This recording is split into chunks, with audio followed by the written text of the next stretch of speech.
Hi, I'm Cheryl and Grandma, and I'm going to read to my grandsons. Oh, evidently Wild's going to help. So this is for Andrew and Everett.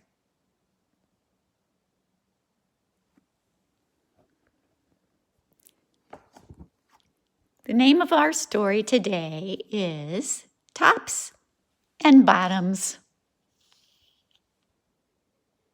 by Janet Stevens.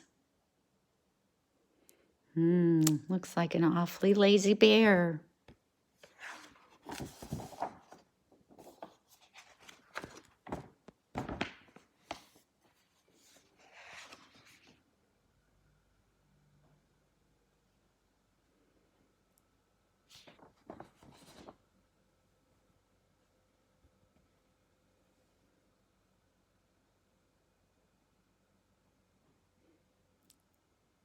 Once upon a time, there lived a very lazy bear who had lots of money and lots of land.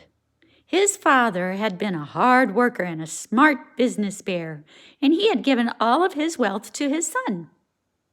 But all Bear wanted to do was sleep.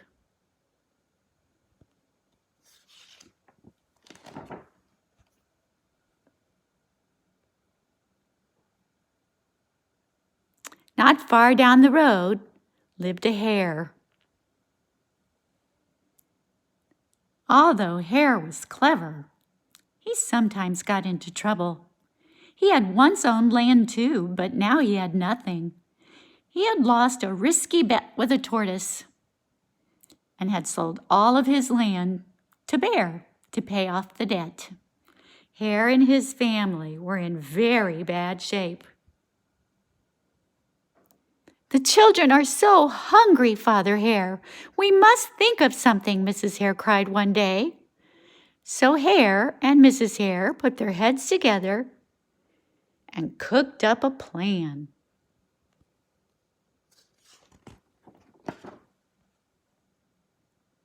The next day, Hare hopped down the road to Bear's house.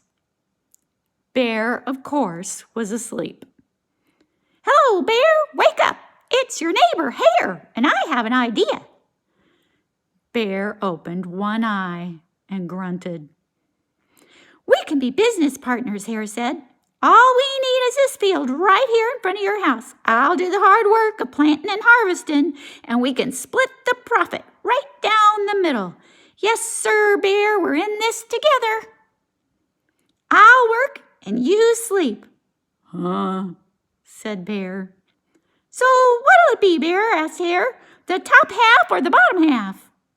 "It's up to you, tops or bottoms." Let's see," Bear said with a yawn. "I'll take the top half, Hare." "Right, tops." Hare smiled. "It's a done deal, Bear."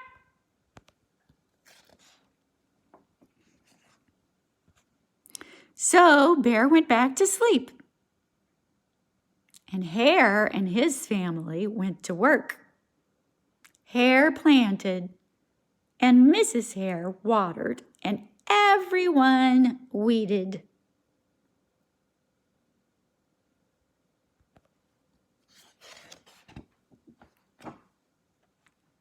Bear slept as the crops grew.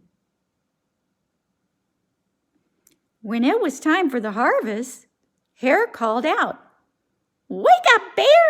You get the tops and I get the bottoms."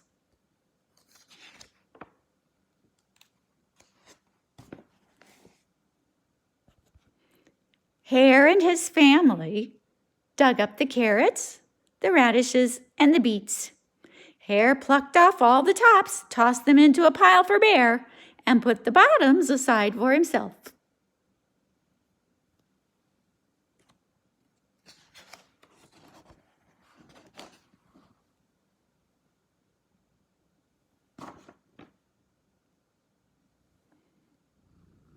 Bear stared at his pile. "But Hare, all the best parts are in your half." "You chose the tops, Bear," Hare said. Now, Hare, you've tricked me. You plant this field again, and this season I want the bottoms." Hare agreed. "It's a done deal, Bear."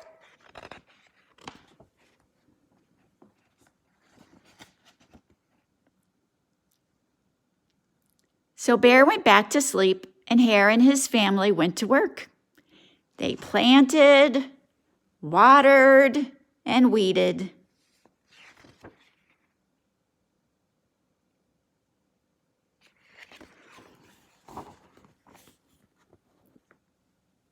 Bear slept as the crops grew.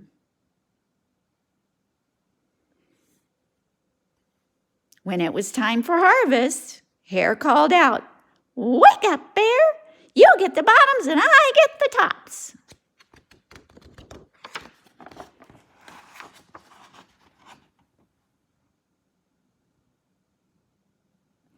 Hare and his family gathered up the lettuce, the broccoli, and the celery. Hare pulled off the bottoms for Bear and put the tops in his own pile.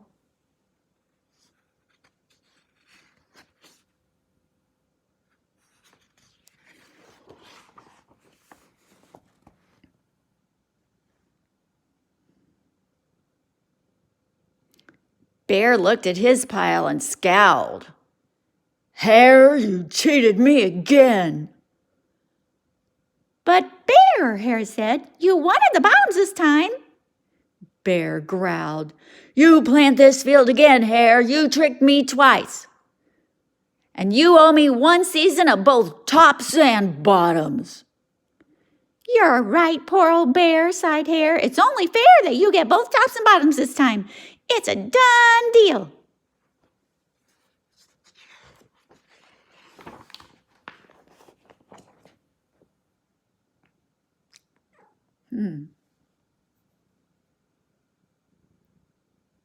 So Bear went back to sleep, and Hare and his family went to work.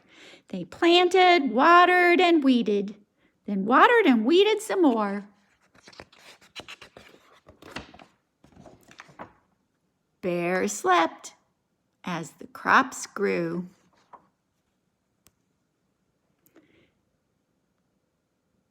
When it was time for the harvest, Hare called out, "Wake up, Bear! This time you get the tops and the bottoms."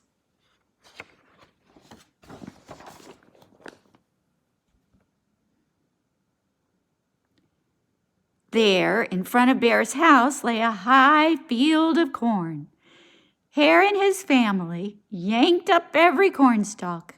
Hare tugged off the roots at the bottom and the tassels at the top and put them in a pile for Bear. Then he carefully collected the ears of corn in the middle and placed them in his own pile. Bear rubbed his eyes and watched. "See, Bear, you get the tops and the bottoms. I get the middles. Yes, sir, Bear, it's a done deal."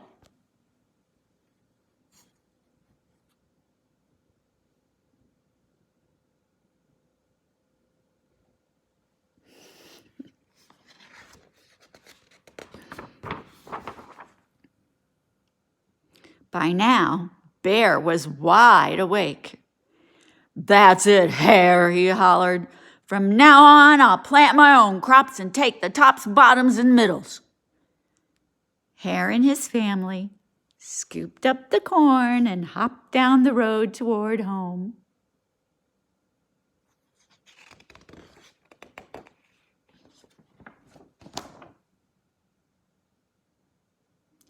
Bear never again slept through a season of planting and harvesting. Hare bought back his land with the profit from the crops, and he and Mrs. Hare opened a vegetable stand. And although Hare and Bear learned to live happily as neighbors, they never became business partners again.